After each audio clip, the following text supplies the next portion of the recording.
Hi there and welcome to the YouTube channel this morning. In this episode I'm basically putting the finishing touches, this is the best bit, this is the bit I love, putting the bodywork and the leather seat back on a bespoke build CB1000R. This is the 2020 model, the 21 and 22 model, where you can still buy that one from Honda, but this is a bespoke build, so if you've got the previous model, we can fight for it. And as you can see, this is the beautiful bodywork that's going back on. Arnie's worked his magic. It's sapphire blue, black and gold. It's the same configuration as on the production model, but it's obviously in completely different colours. I did an 1100 in these colours for the chairman, Adrian, on his 1100. And it looks so lovely, and I showed the owner of this bike those pictures, and he said, I'd love that on my one. So look, basically, this lot is going on there. I think it's going to look stunning. I can't wait to get it on there. As I said, I love this bit of the build because all the hard work, well, basically it comes together in a day, and this bike at the end of the day, I'm hoping, fingers crossed without any glitches, will look absolutely stunning. He's already, he bought some bits off me before, so it already had the tail tidy on. And he's also bought a race fit exhaust with the laser etched blue logo, which will look fantastic with this as well. So that's already on there, and his levers and his mirrors. So this is a full bespoke build. This will be badge 00 because it's a bespoke one. When you get a kit, you don't get obviously a limited edition number. Right, that's enough of me talking. Let's get cracking. I've always got a cup of tea on the go. Now look, the first thing before you do anything with this is, and I've learnt this through hard experience, take your jewellery off. Take anything metal off. So rings off, watch off, bracelets off, because you think, oh, it'll be all right. It's so easy to nick the paint. You know, when you're holding the tank up, trying to get the wiring in, or whatever it may be. So just get this lot off. The first thing to fit is the tank. That's the first thing that goes on it. Now, obviously, it's not ready to go on yet, so this is why I've got all these, and these are clean, been washed, dust-free cloths. Is to get the fuel pump in, so it's been sealed off by Arnie. It's all taped up. I'd come in, Harry. So this is just where Arnie has sealed it, so that there's no paint on where the oil pump seal goes, big O-ring. So that's off. Here's the pump. Let's get that out the way. That's the cap. That'll be going on once this is in. Try not to drop that on the floor. I probably will in a minute. So right, fuel pump. It's quite a bit of engineering, this thing. They go in fairly easily normally. It goes that way around. Get the rubber bit in.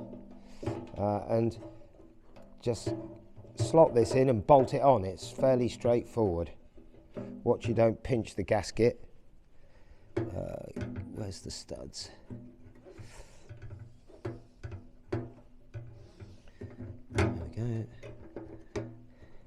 Has these little rubber tabs on, just pull them to they make sure the gasket's seated flat, and dome nut goes there. There's two dome nuts on these and they go near the fuel pipe outlet, so that's where they came off, so we'll put them back there. The rest are just normal nuts. Just put them on finger tight to start with and then torque them down evenly.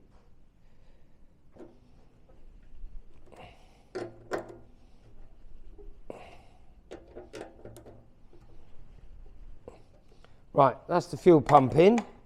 Next is the fuel cap, so you just bolt that back in. There's actually only 3 that fix it. The rest clamp the sort of bands of the fuel cap together, so just get them located, which that isn't. Hang on, why's that not gone down? There we go. Right, here we go. Just snug these down.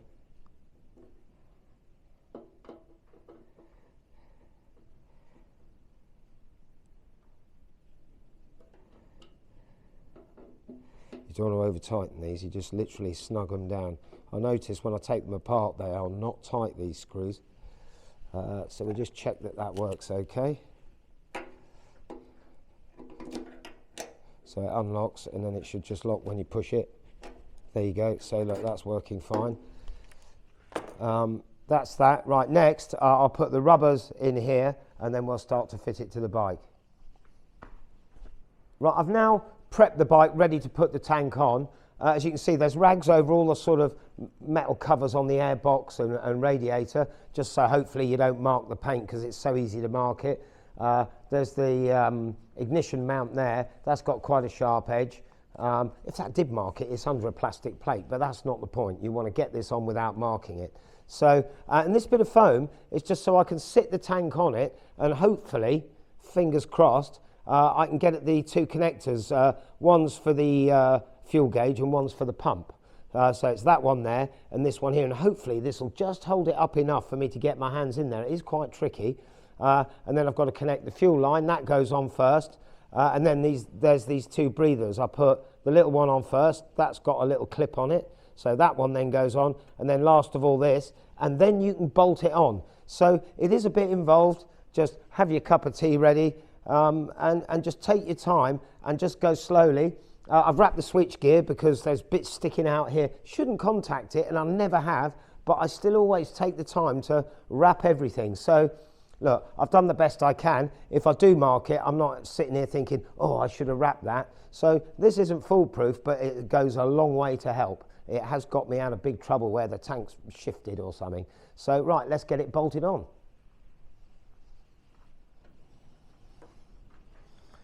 Right, here we go. I am nervous doing these. I just don't want to mark them. Right, get that. What's that there? Oh, let's call it that. So this lump of foam, look, just holds that up. So hopefully, I just got to get the wires now.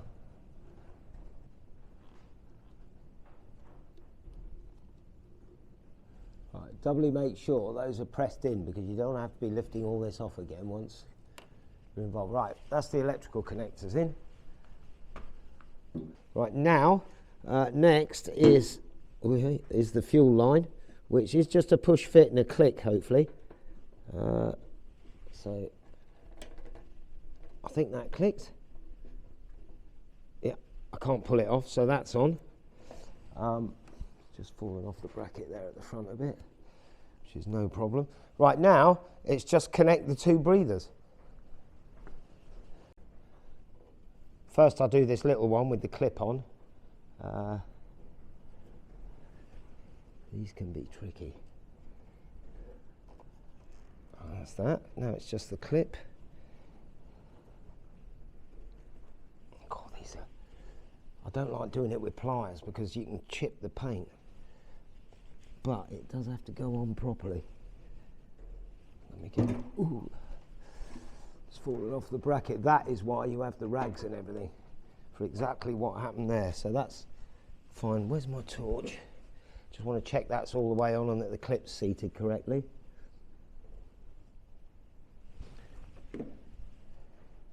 Yeah, that one's fine. And now it's the awkward one, which I can't even find. Oh, there it is.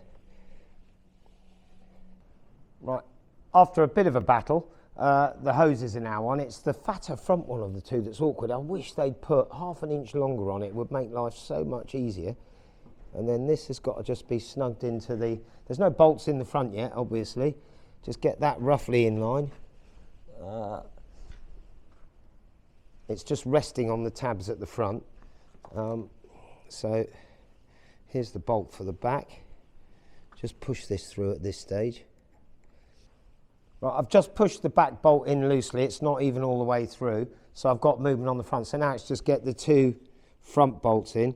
That can be a bit of a fiddle as well. Sometimes I have to take that one out. I can't get it far enough forward with that in. Right. After a little bit of a battle that we weren't filming, I've got the three mounting bolts in. So just sort of nip them down to begin with and then snug them down just so that it all sits nicely. So they're just beginning to bite there. I'll just take the slack out of this one.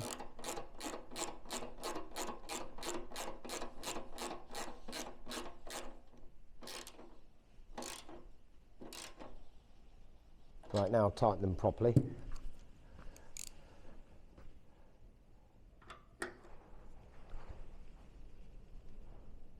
That's good enough for that one.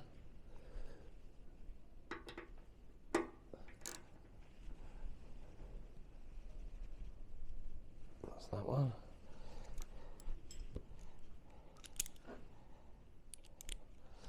And finally, the back one. So that's the 2 electrical connectors on, the 2 breathers on, and the fuel pipe. Fuel caps on, fuel pumps in. Right, so that's that tank. It's starting to look good already. Next, I've got to put the plastic trim back on. The final bit for the tank is this bit of trim. It locates on tabs at the front that hold them in. And you have to sort of bend it out like this to get it in without marking the paint. And there's the fixings. So I'll put this in place, and then I'll just put these in finger tight to locate it, and then put these little clips in. It's normally not too bad. So you've got to try and bend this in without marking the paint. There we go. So that's on the tabs at the top. I'll put the bolts in a minute, but you've got to check it's caught the hooks at the front. Yeah, that one has. You just pull it sideways and see if it comes up. No, that's on perfectly. So I'll just put these in finger tight to keep it located, to get the little black sort of trim clips in. So that's on there. So what you do with these is, these are the Honda clips. That's how they are when they're locked in, and it spreads the barbs on the head of it.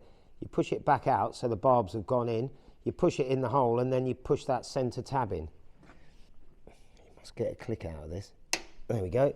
Right, so that's that on. Now I have remembered I've got to tighten the top.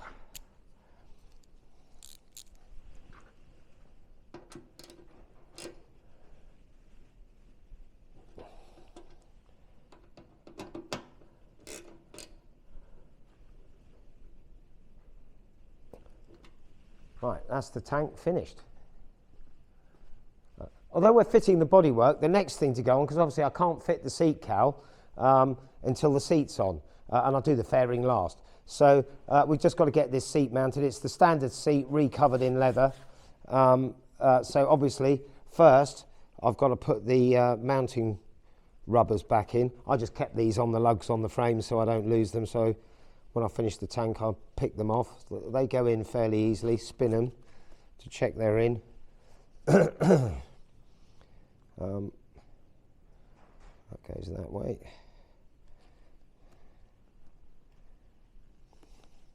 Look at that, the other one went in dead easy. This one, a bit more awkward. There's no rhyme nor reason for it, it's just how it is. There we go. And make sure it is seated level. I always just give them a spin, because normally they won't spin if they're not in properly. Right, so that's that. So this just bolts on normally with the 2 mounting bolts. So we'll just push this in, hopefully it'll go. Obviously I haven't tried any of this, I've just got the seat back. Right, that's on the stubs. Here's the 2 original bolts.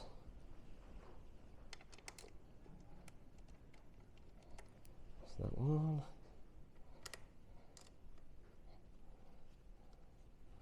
I'll just check it's forward as far as it will go. I love that blue stitching with the tank, I think that's lovely. Right, here we go. Nip that down.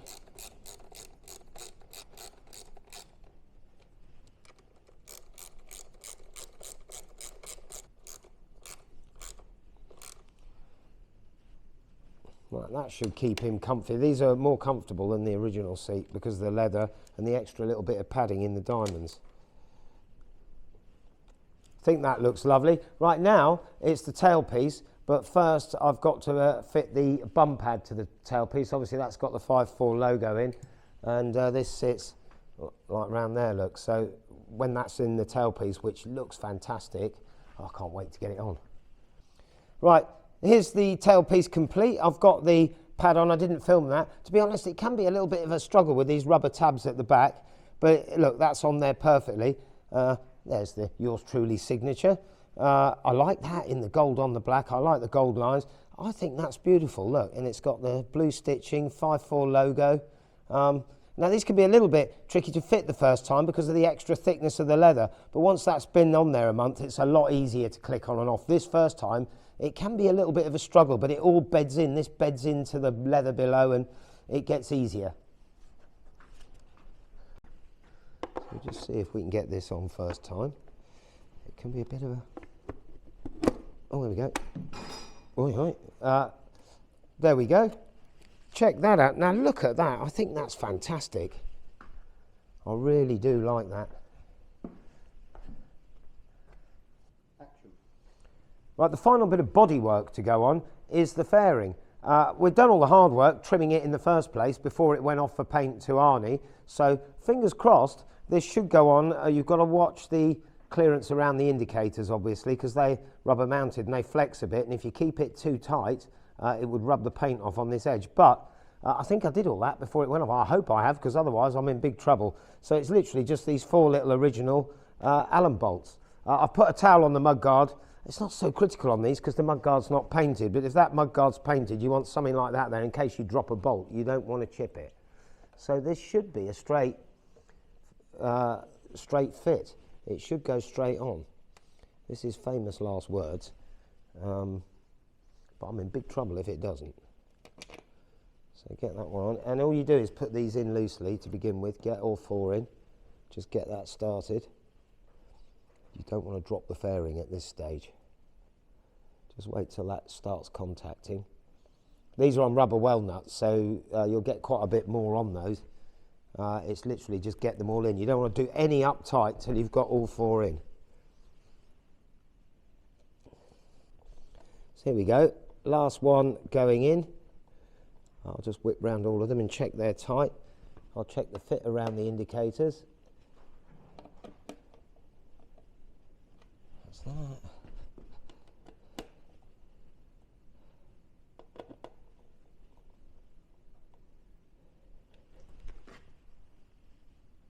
That looks good.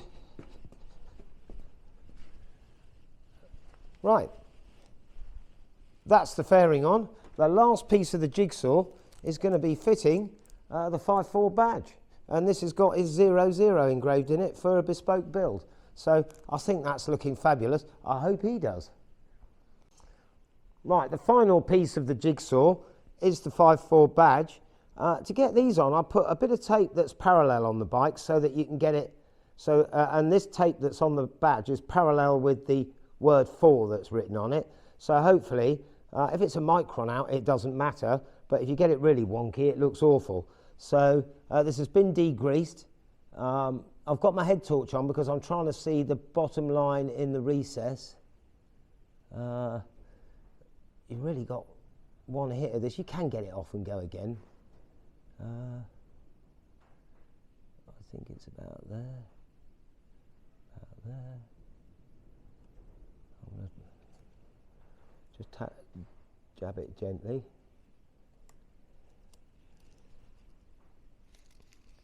I think I'm happy with that.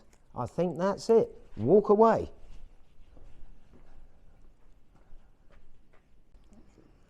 And then finally, carefully remove this.